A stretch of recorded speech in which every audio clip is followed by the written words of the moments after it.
আসলে টাকা পয়সার অ্যামাউন্টটা বড় হইলেও সমস্যা। কালকে আমাদের এলাকায় একটা মেয়ে 5 কোটি টাকার লটারি পাইছে। তো এখন লটারি কোম্পানি টেনশন আছে, কারণ মেয়েটাকে যদি বলে তুমি 5 কোটি টাকার লটারি পাইছো, তো মেয়েটা তো খুশির ঠেলায় মারা যাবে। তো এখন লটারি কোম্পানি ভেবে চিনতে একটা মৌলানা সাহেবকে ডাকছে।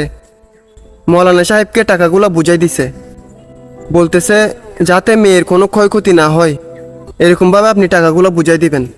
হয়তো মেয়েটা কুচির টেলা মারাও যাইতে পারে, এরকম যাতে না হয়।